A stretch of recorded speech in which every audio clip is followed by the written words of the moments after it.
Good morning. I'd like to open the August meeting for the Personnel Board of the Town of Dudley. I'm Lorna Wade, the chairperson. I'm Rose Smolka. Anne Marie Gray. Joan? Joan Godecki, clerk. I'd like us first to look at the minutes of the June 20th meeting. There was not an official quorum for the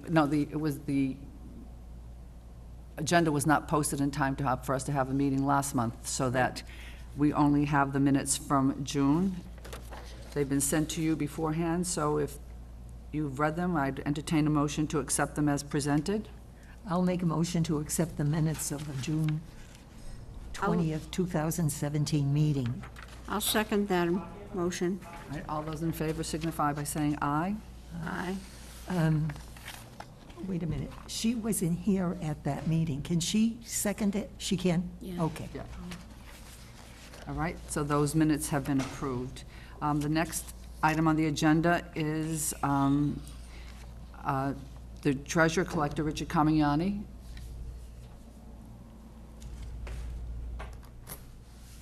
Good morning. Good morning. This has been a few meetings coming, so we'll bring everybody up to speed. That would be appreciated. A few meetings ago, I had come to the board stating that the assistant treasurer collector had done quite a few things.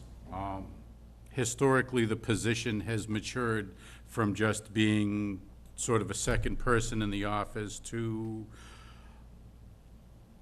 I want to say, the insurance world has expanded, payroll has expanded. There's a whole bunch of things.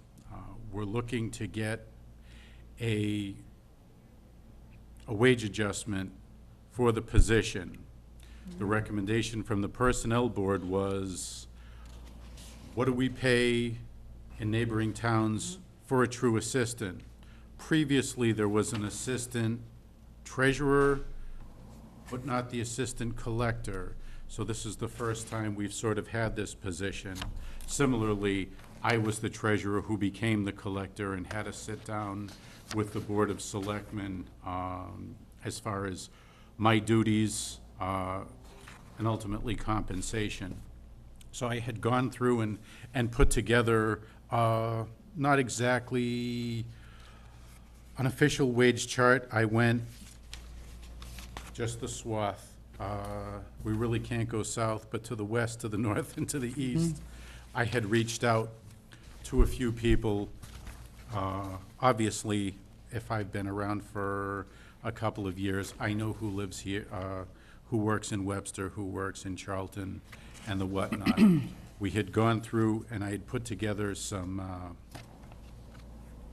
wages, and they range probably from early 20s down to, I think the lowest was about 19. Actually, the highest was 2582. 2582, okay. And right now, we have the position paying 1771 just beyond the 2-year anniversary.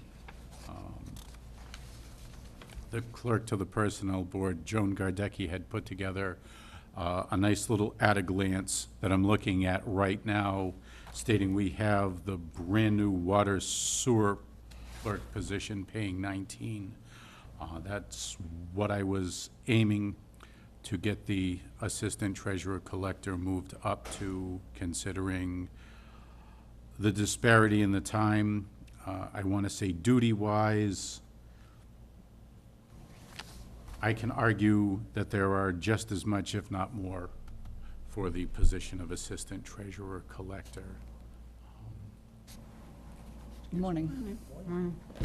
So I would suggest that because you have the right to put forth a merit bonus, that, and the way the personnel handbook reads, that has to be approved by the employee's elected board or commission or official, the Personnel Board and the Board of Selectmen. That is within your prerogative to do so. So is that a recommendation from you then? I'd like to make that recommendation to move the salary up to $19 an So you're hour. looking at it to be, this says it's at 1717, you're saying it's 1771? I'm looking right here at the, I'm just looking at a letter that, somebody may have transposed the last two numbers on the letter. So just for clarification, it is $17.71 that she's making right now? No, I did that. It's 1717. okay. All right, so it's so you're looking for a $1.83 Yes. increase? Yes. And this is comparable to the new person that was hired in a similar position in the water sewer department? Correct. Okay, so that, if you're making that recommendation now comes to us as part of that step process. So I need a motion or some discussion about it, a motion first and then discussion. You want, what you're asking for is to raise that salary of the assistant treasurer collector from $17.17 to $19? Yes, which would be $1.87 increase per hour. At this point, I'm not in favor of that, because of the fact I have Well, you looked... have to make a motion before we can discuss it. Oh, okay. That doesn't mean you accept Okay, the then I'll make- philosophically, all you right. just have to make a motion. All right, I'll make a motion that the Personnel Board consider raising the Assistant Treasurer Collector's salary from $17.17 to $19 per hour. All right, now, is there any discussion? Yes. All right. At this point, I am not in favor of raising that particular person's salary from $17.17 to $19. I have in front of me a sheet of the different clerks whose salary ranges, and there's a big disparity from 14, 15, 7, and this person has been here for 2 years, and now we're going to raise this particular person to $19. I think we're going to have trouble with the morale and the town building, because pretty soon everybody else is going to be here asking for an increase because they're doing more work. And in some of these cases, I've heard where some of them have accepted more duties, but they have not come, their supervisor or they have not come before the board seeking an adjustment. Also, the town administrator said that there would be no increase in raises for fiscal 2018 because the town has no money. Although we have nothing to do as far as the finances are concerned, my recommendation is that we do nothing at this time. Any other discussion? No. Okay, then I'll put that motion to a vote. All those in favor signify by saying aye. Aye. Opposed? Nay? I said aye. I'm in favor of not raising. No, I made a You made a motion motion. to accept that, Yes. so, Nay. all right, so that's 2-1. All right. I appreciate your time and your consideration. All right, thank you. Thank you. Next on the agenda, welcome back, Mr. Belkonis, from your Thank- vacation and your honeymoon. Congratulations. It was wonderful, and it's nice to be back also, be at today's meeting with you. Best wishes Thank you. for you and to you and your wife. Thank you so much.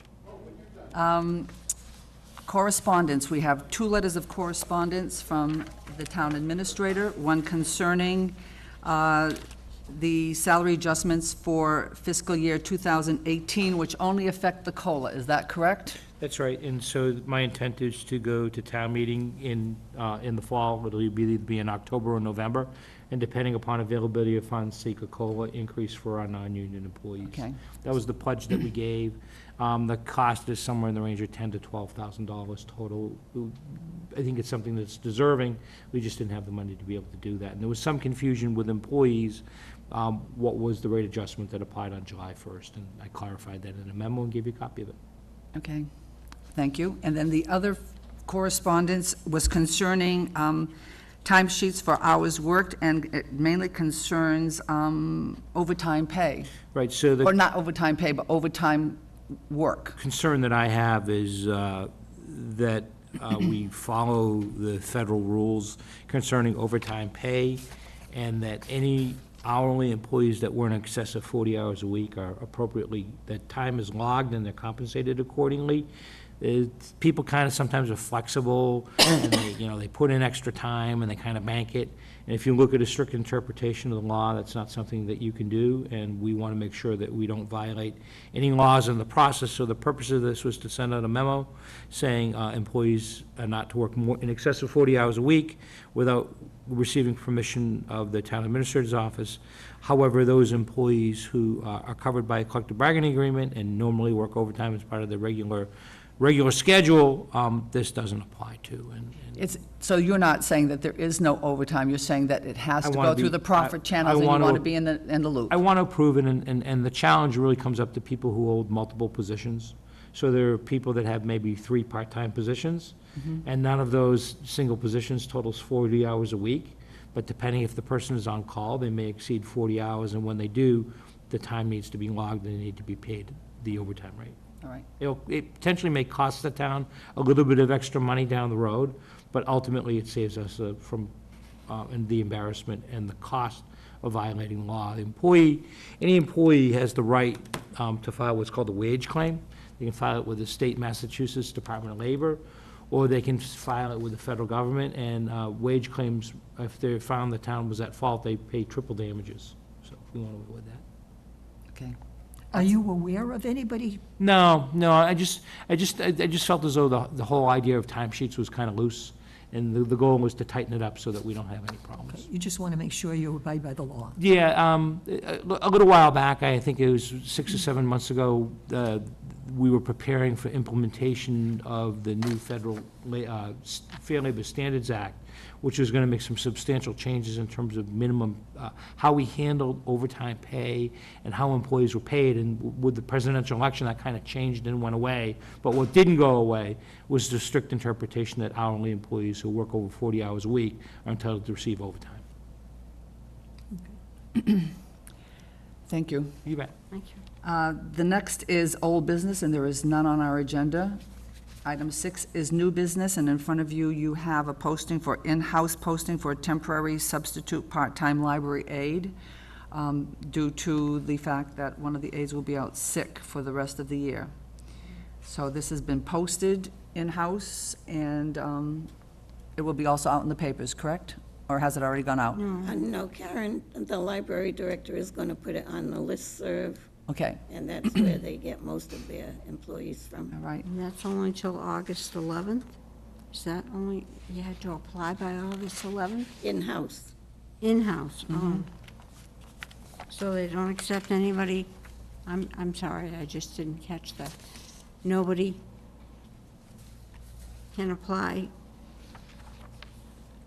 outside the Yeah, town? after August 11th. Oh, Then it becomes public, and then it becomes public. I think, correct? Is that? Yes. That's Yeah. how it will go, Oh, yes. okay. And We it's, didn't receive, we received one application, but it wasn't in-house. Okay, is there any other business? I have none. no, Our next meeting will be on Tuesday, September 19th at 9 a.m. in the Dudley Municipal Complex. I please once more request that if you are not going to be present, that you let Joan know so that we are aware whether we will have a quorum or not, so we can conduct business or not, or will we not be able to conduct business. All right? I'll entertain a motion to adjourn the meeting. I second the motion. You make the motion? I make the motion. Okay. I'll second it. All those in favor? Aye. Opposed? And I then close this meeting.